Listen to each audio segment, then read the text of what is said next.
Welcome back again to Sun Island. We had an amazing conversation with Tricia and Emeka. This is going to be another two-part series because they had so much valuable information to provide.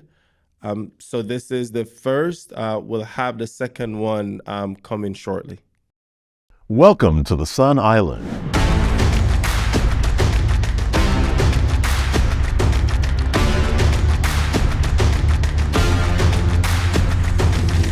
Welcome to Sun Island Energy Bridge. It's a pleasure for us today to have two invaluable guests with us here. We have Emeka and Tricia.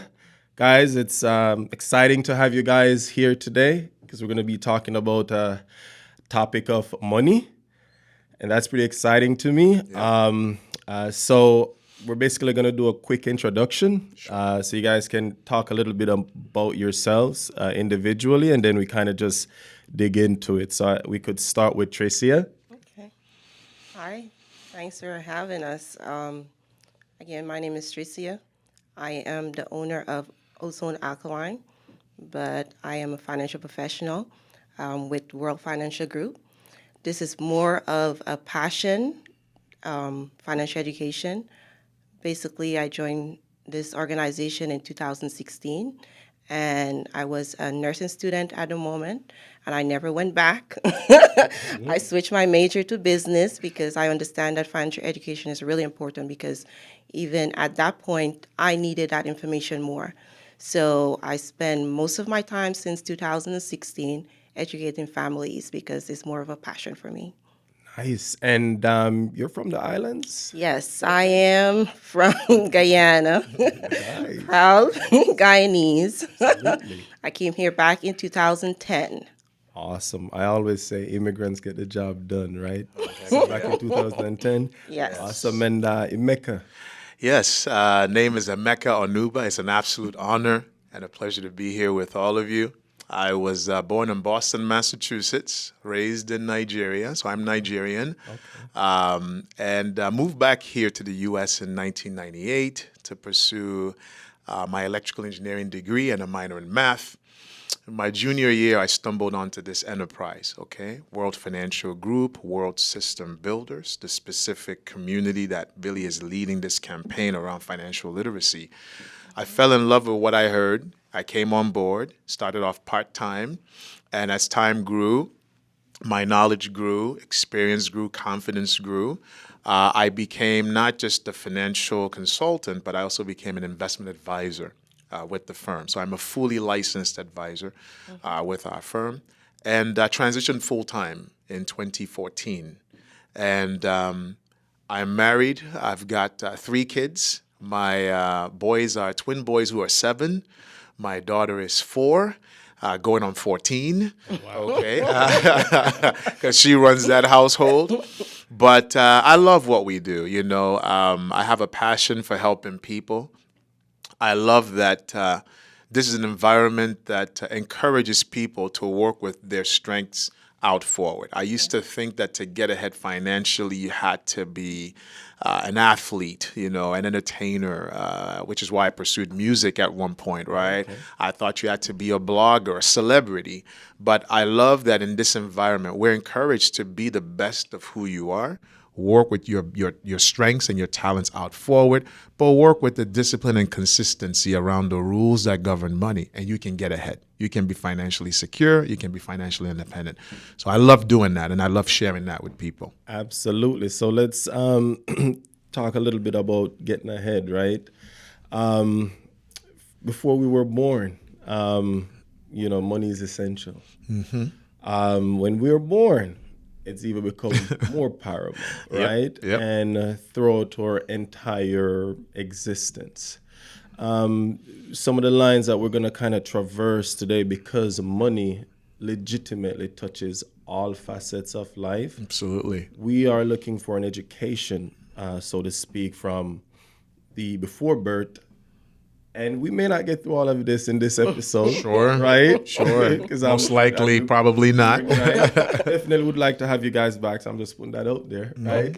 All the way until, a legacy. Moving it forward to the next generation, right? Yes, Because yes. whilst we're here, if it's not to leave this earth and or DNA better than how we found it, right? Absolutely. That's my whole take on everything, right? Yes. So with that being said, say a young couple just get together, right?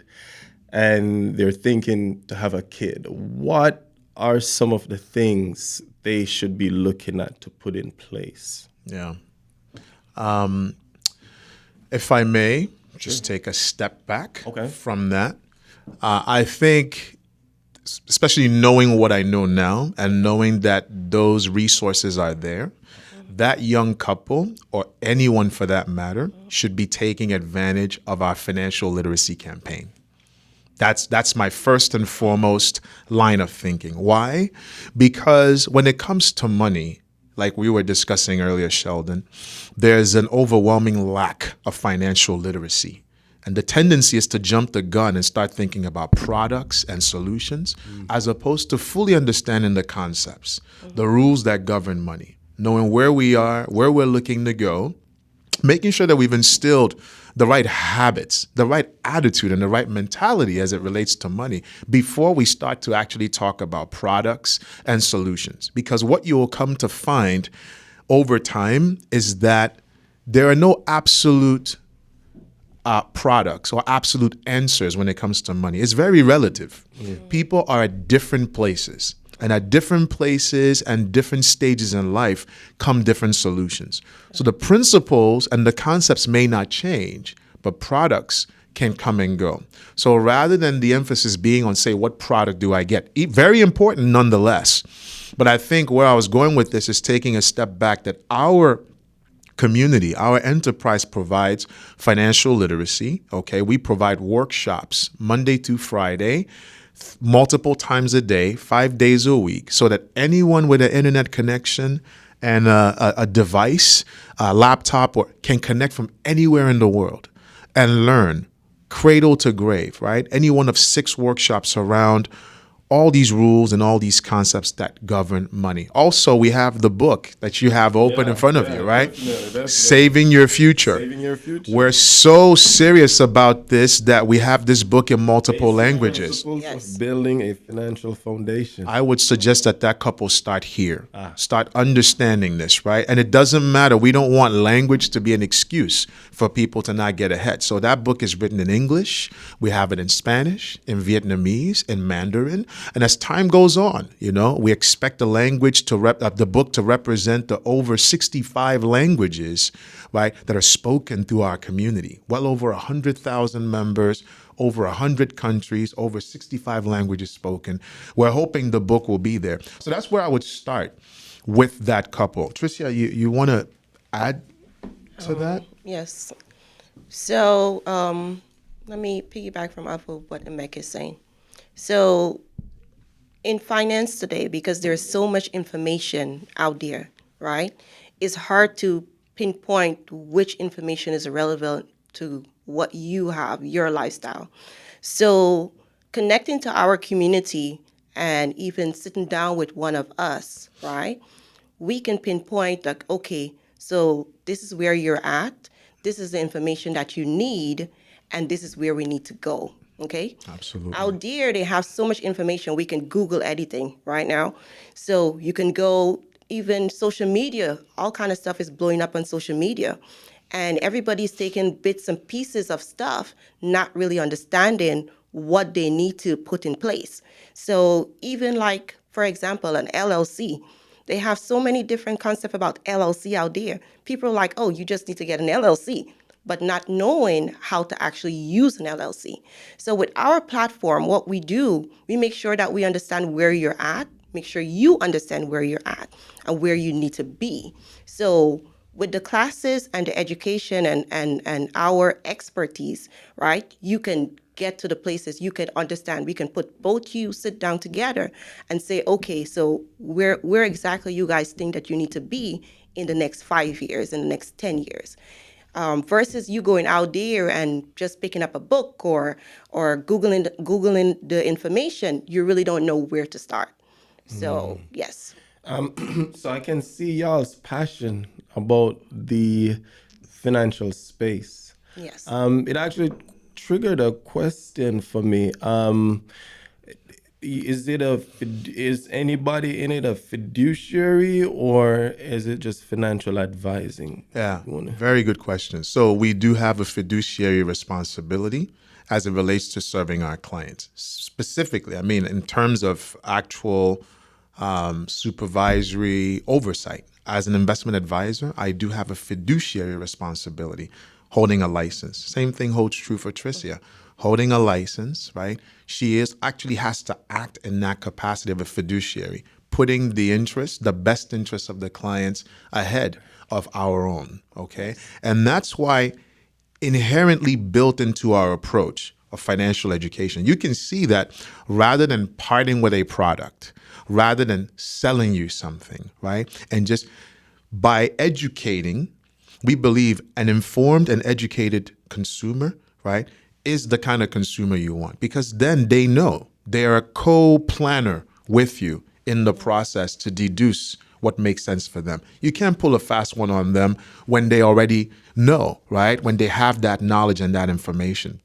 So we love the challenge. We love, when they ask questions. We love when they want to know what are my options because then they can take full responsibility for the decisions that they make, right? Along with us. I mean, we're there as professionals to provide the guidance, the recommendation, the access, the resource. But ultimately, no one should be more interested in your financial future than you. So if you have that knowledge, then together we can deduce what makes sense and implement it, and you can have that ownership. So basically, the process is to empower.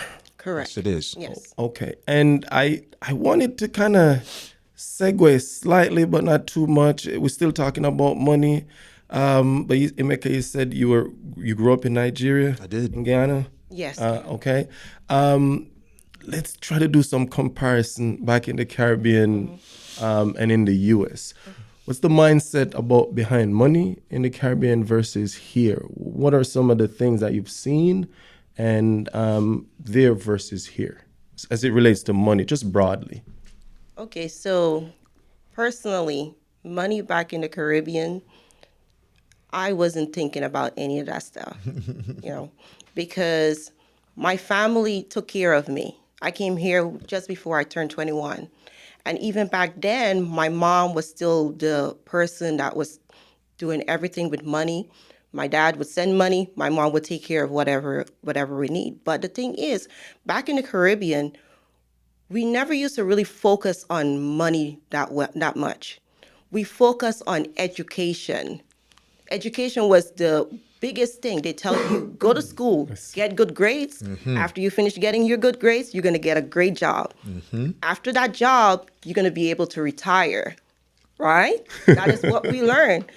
Coming from the Caribbean, you come here with that same mindset, right? But America is totally different. It's just different. Coming here was the same thing.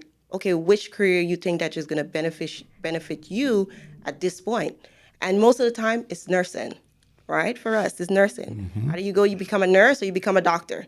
Yeah, professional. Yes. In my family, it's either you're a nurse, you're a doctor. We have some accountants, but most of the time, it's either you're a nurse, you're a doctor. And then you try to get to the best jobs, the jobs that are giving you retirement. I work at UTMB. And UTMB, you get paid retirement. But not understanding how long I need to work at UTMB in order to get that retirement. Back home is a little bit different, and life over there is a little bit easier. Over here, there is so many stuff coming to you about money, about lifestyle. There's all of these different information. Because even when I got here, thinking about moving out on my own and all of these different stuff, it wasn't something of relevant for me because back home, I live with my family. You want to make sure that you're close to your family 24/7. But after getting influenced by different people, they're like, oh, yeah, you're this age, you need to be out on your own. And I did that. I did that. Did I survive? I tried my best. And that's the reason how I end up having to learn about money in America, you know? That's why I understand that, hey, if I stay at UTMB, I have to stay here for a certain amount of time. Am I going to really have time to be with my kids? Am I really going to have time to do what I need to do? Or am I going to have to just sacrifice and just be here with this employer? Back home, you work for a government official. You got a certain amount of time of leave that you can go on vacation. You can stay home. You can do all of this stuff. My aunt, she'd be home for 3 months for no reason, just because she's been working with a company for such a long time. Here, are they going to give me 3 months? No. Absolutely So not. I needed to understand that, hey, I am in a different place. And over here, I need to adopt to certain stuff. But where am I going to get the information In from? Rome, do what the Romans do, right? Right, yeah. Where am I going to get the information from? And that's where we fall short. Because even coming from the Caribbean, not even thinking about all of that, and coming over here, you don't have the information. So when I moved out in 2014, and I end up getting sick and losing most of what I work for, that is when I really got to the reality. Am I going to go back home? Or am I going to be the person with all of this, what should I say? Resource. Create resource. And not run back to my family, just figure this out on my own. So many people are doing it, and I don't want to go back home because then I'm going to be treated as a child. So I needed to get that information about money. And that's when I started seeking that information, but there wasn't no information for me to find here. I couldn't go back to them because they don't know about it, because they come from the same place that I came from, right? And the thing is that they don't teach financial education in school. Absolutely. They only have, 5 states that they have that actually focus on financial education, and which is of a really small percentage, especially here in America. So learning about money versus being in Guyana and coming here is different. You need to know about money here. You need to know about money to survive, because I have kids. Back in the Caribbean, I could have planned some stuff, reap that, take it to the market, sell it, and I can put my kids through school. But over here, I need to understand the concepts. I need to understand how I can build a solid financial foundation for me in order to build generational wealth, because my family, starting from me, they're going to be living here in America. And obviously, I need to think about legacy building. I can't just think about only me. Absolutely. Yes. I wanted to give just another angle to it. I completely agree. There's a lot of similarities with what Tricia shared that happens in Guyana versus Nigeria. Now, just like her, I left when I was fairly young without really the concept of money. But since leaving and going back frequently as an adult, I've come to see some clear differences, right? On the one hand, here, why I think we have such at least a well-established middle class is because of a credit and finance system, which, because of the lack of knowledge, has also created a debt system, right? Versus in Nigeria, where it's more of a cash and carry, there's no debt system. But because of that, though, there's a very big gap between those who have and those who don't have. And that's why well over, I think the stat is like 120 million out of 200 million living in abject poverty. And then you have a very small percentage, a sliver, who make up the wealthy class, and then even a very small percentage that make up the proverbial middle class. So that's one of the fundamental differences. I think between the two countries, a lack of savings culture is also there. Okay. So back in Nigeria, people worry just about affordability. Hey, if you see somebody driving a nice car, they bought that car. They own it free and clear. They live in a nice house. They built that baby from the ground up, or they bought it cash. Recently now, we're starting to see some of that Western idea of financing and debt and all that. But it's still overwhelmingly much more established here in the US than it is back in Nigeria, right? Even though it's westernizing. So I think that the premise or the intention of having a credit and finance system here, I think is sound. I think what's missing, whether intentionally or deliberately, is the lack of understanding and education about how to manage that debt so it doesn't consume you and it doesn't overwhelm you. And because we don't get that education, people get overwhelmed. I appreciate that I could come here as an 18-year-old kid and be able to have my apartment, have a car, have a credit card, and be able to afford a lifestyle at my level, okay? Even as an 18-year-old kid when I first got here, that's unheard of. That's one in that's a needle in a haystack in Nigeria. 18 all the way to sometimes even 30, you're living with your parents because you don't have the means to be out on your own, because you don't have the cash to be able to carry, if you will, right? Cash or same as cash versus here where you can kind of finance your way through things. Again, premise is sound. It's created a robust middle class, but it's a double-edged sword. Because of the lack of education, people are also left in that situation where debt ends up consuming them, and they're never really able to get ahead. They're caught in that rat race or that vicious cycle. So you see where debt can become a problem. Absolutely. So like a well-known figure, Dave Ramsey, is like no debt. Yep. But you just said something about managing debt. Absolutely. You mentioned that. I'd like to get both y'all perspective on what are the best way. Is it no debt, or is it have some amount of debt but make sure you're able to manage it? And how do you actually manage debt? Tricia, you want to start or you want me You to? can go ahead. Okay. Yeah. Debt inherently is not a bad thing. That's why you'll hear us say manage your debt. Now, I am a firm believer in zero consumer debt, right?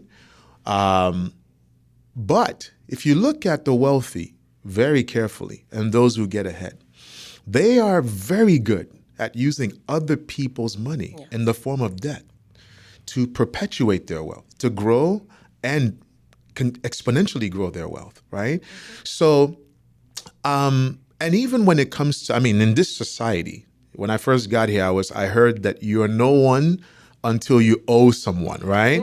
And it's measured. When we go out to make typical purchases to help us establish our lifestyle, they look at your credit. And there's such a thing as having no credit. I've heard that before. I've been turned away because I had no credit when I first got here, right? And then after a while of establishing a history, then you either have bad credit or you have good credit. So I think it really comes down to, first of all, understanding how debt impacts, your overall ability to build wealth. If you're carrying a ton of consumer debt that's dragging you down, then new money you're earning today is still being used to service liabilities and mistakes that you made in the past. And you have to service that, and that stops you or slows you down from getting ahead. Versus if you're not carrying any consumer debt, and you're able to play the game that the wealthy play, which is any debt that you do take, which is at typically very low interest rates, you're able to find the right opportunities that can allow you to earn significant returns on your money. Well, then you're not using your money, you're using other people's money with calculated risk, right, to make money. You service that debt, you pocket your profits, right, and you keep doing that. You wash, rinse, and repeat. And it's very possible to do that, but you need to be prudent. You need to have a solid financial foundation already built and established so that when life does what life does, which is throw curveballs at you, right? You're still able to withstand the hurricanes of life and still be able to manage, that situation of using OPM, if you will, other people's money. Yeah. So Michael Lee Chin, I think he's probably one of the most wealthy Jamaican ever. That's one of his big premise. other people's money. So having the ability to manage debt, right? It sounds complicated, right? As a small business owner myself, I understand that what that means because I will see the opportunity before I go seek the debt to actually conquer whatever I need to get a desired result. No, you said curveballs do exist, and Absolutely. oftentimes we do get those curveballs that we have to kind of figure out. Humanity in general had a huge curveball Absolutely. recently Yes. called the COVID-19. Yes. Who were some of the winners when something like that happened, and who were some of the losers? And why the winners were the winners, and why the losers were the losers. Sorry to say it that crude, but Yeah. in life, No, it's like either winners or losers. You're but absolutely right. Yeah. I'll give my thoughts, and then I'd love to hear what Tricia has to say about this. I think there's two general classes of people. I think those who had built a solid financial foundation, like we share, they were the winners. They were ready for opportunity. Okay, what do I mean by a solid financial foundation? We believe, first of all, in adequate protection. Okay, followed by debt management, okay, where you take your debt down to zero, at least as managed, all the way to your emergency fund, okay, having adequate emergency fund for when emergencies happen, because it's not a question of if, it's a question of when.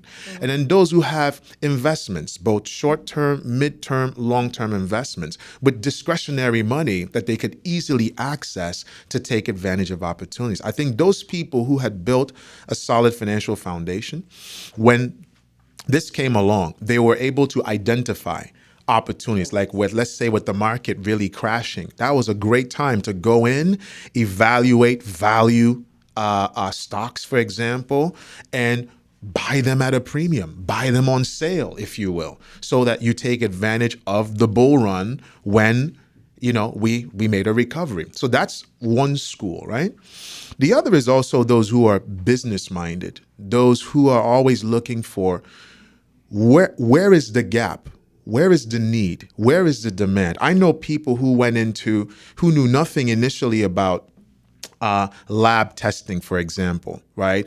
Because everyone had to do a COVID test. And because they had the resources or the access to be able to get the capital to establish a lab or create the distribution around helping people with tests, they made a killing, right? They were able to go out, establish these shops, provide the test, do the lab, and they made a lot of money. As an example, one of many, I'm sure people could call in and tell us so many different examples of opportunities they found, but you had to be ready for those opportunities. In our case, the writing had been on the wall for a long time. We've been telling people, you need to prepare in case things like this happen.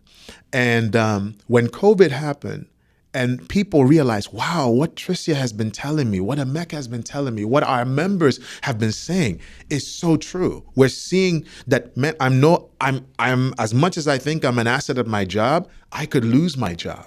As much as I think that I'm invincible to market crashes, man, I could lose value in my accounts. As much as I think I will live forever, wow, I'm seeing record mortality, and it's getting closer and closer to home. People I love and I care about are passing away. Maybe it's important to start planning for these different aspects of life. So we were getting those calls. When we were reaching out to people during COVID, it wasn't even a question. There was no, it's what can we do and how quickly can we start doing things? So for us in our industry and in our company, we were big winners as well, servicing the needs of the community, bringing to light those solutions and helping them fill the gaps, because everybody was afraid. They were concerned. We didn't know how long this was going to last. And, so we were there to act as a resource, as a form of reinforcement, for what they think about at night, what keeps them up at night, addressing them and providing solutions for them. So those are two angles, in my mind, people who were able to get ahead. And that's fundamentally what happens when you're in a good place financially. You can take a judicious approach, a prudent approach to appraising opportunities and taking advantage of them. Yeah. Right? But I want to kind of piggyback on that a little bit before we transition to Tricia. Some people will see opportunity, and we are in a capitalist economy, right? And greed is a big deal. Oh yeah. So people over leverage themselves. Oh yes. Whenever they figured an opportunity is coming, and they're like, "Ooh, money," and they borrow more than they can sustain, and they turn upside down. That's true. Right? How do we combat that, Tricia? I think I want to go with you on this one. How do we combat greed whenever it's like it's there, but you don't want to over leverage, but you want to take as much as possible of the opportunity? I'm going to go back to education. Okay. Yep. Absolutely. So if you're educated about certain things, we know that something like COVID was coming. We know that we had the recession. We know that we had all of these different stuff in the past. We know that taxes was very high in the past, and it can, in the future we can see taxes going back up also. I think taxes was like about 90% or 70%. Oh, absolutely. If you look in the book, yes. In the past. So certain stuff like that, we're educated about it, okay? They don't have a lot of people that are educated about it. And like you said, greed. They don't know. They see the opportunity and they just want to jump into it. It's just like credit cards. We got credit card, they offered us $100,000. We know that, hey, if we Zero spend- interest, 18 exactly, months. 18 months. Oh, I can take this and I can do this and I can do that. But is it really going to work out for you? Do you know that when you take this money and you use this money, is it going to be that, like Emeka said before, that, okay, the 0% for 18 months, like you said, do you know that when you take that money and you invest in something else, can you be able to pay that money back within that 18 months, right? Is it a definite thing, There is a possibility that you wouldn't be able to do that, right? I don't want to get into products, but this is a product that I love, right? So I'm going to talk about it. Absolutely. It's something called an IUL, an Index Universal Life, right? In an event of me losing money, if I decide I find an opportunity, it's like, hey, I have somebody's offering to do some kind of investment with me, right? And I decided that I need 100K, right? Instead of me going to a loan company and asking for that 100K, right? Because I have a financial foundation and I am educated, I can go to my life insurance product, my Index Universal Life product, with my cash value of over $100,000, and I can take that money out, right? Invest in this opportunity, reap the benefit from that opportunity if it do work out for me, right? Pay back that if I need to. But if it don't work out for me, I don't have to pay that back. Because, like I said, it's all around education, right? And the financial foundation that we build with our company or with the products that we provide, right? If I do the same thing with a loan that I go out and I get from a bank or wherever I get it, to invest in this opportunity, and that opportunity fall through, I am still liable to pay that money back, right? But if I wasn't educated and if I did not build a solid financial foundation, I would not know that, hey, I can take it from this product and still be responsible enough to manage if I do or I don't, right? So that product, is it like a whole life insurance?